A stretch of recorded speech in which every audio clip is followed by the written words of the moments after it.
you're looking live at Honolulu, Hawaii. Our sister station there is keeping us updated on their conditions. So far, they can confirm that, like here in Florida before a hurricane, grocery stores are empty. I'm sure of it. Yeah, and it's hard to resupply those. Yeah, you get the long way, absolutely, in some cases. The waves could get as high as 25 to 30 feet. Now, they are used to some high surf, obviously, but this is a different kind of wave.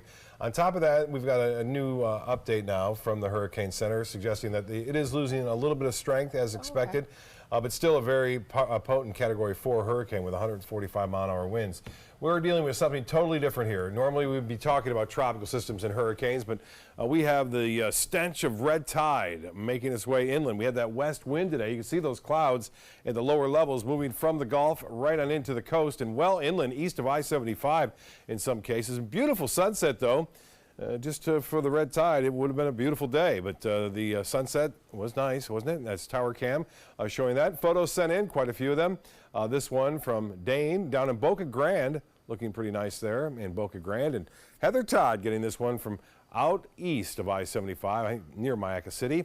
And some high clouds around, creating this nice shot from Pat, and also another shot from Fred Seeger. Little sea oats right there with the foreground and the nice orange and pink clouds in the background. Well, the frontal boundary is really the culprit for changing our winds around to more of a westerly flow. That front all the way down into North Florida, which is unusual. You don't usually get fronts down here this time of year. High pressure now bumped off to the southwest of us, and that's providing us a little bit of a more onshore flow. Typically, the high pressure resides off the Carolina coast.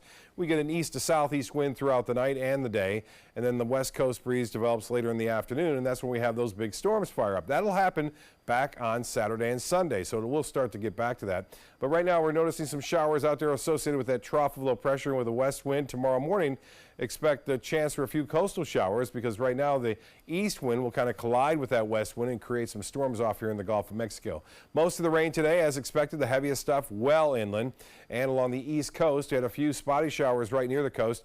Look for a little bit better chance, I think, of some morning showers popping up here than we saw this morning, and then they'll move on inland throughout the late afternoon. Even in the morning, we'll see a few more hanging around to about midday, around noon. And then, as I said, most of the heavy activity will develop in the central Florida and along the east coast. Now, by Friday, we start to see a little bit more southerly wind move in. As that front fades to the north, it will allow high pressure to build back in north of the state, and that'll happen especially on the weekend. We'll get a better chance for those showers and storms, some possibility of heavy rainfall and a little bit more lightning around come Saturday and Sunday. But Friday, looks like football Friday night should be okay for the most part. There'll be a few storms around here and there scattered about, but looks as though the heavier rain will come Saturday and Sunday. Better chances for it anyway.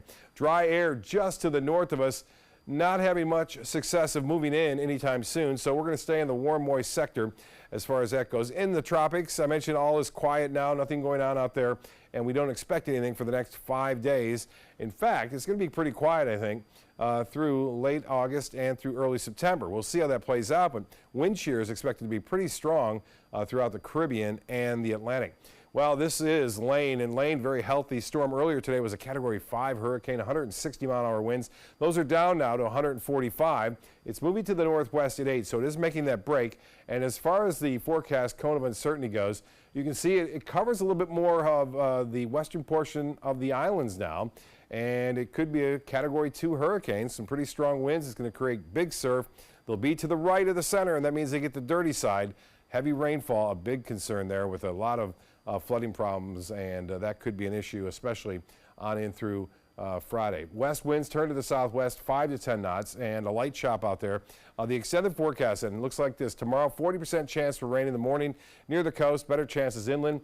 Same goes true for Friday, but I think any time during the day will be the better feature there. And as Saturday and Sunday goes, a 60% chance for afternoon and evening storms coming back from the central part of the state toward the west coast in the afternoon and evening. So that's more of a typical summer pattern. Jacqueline?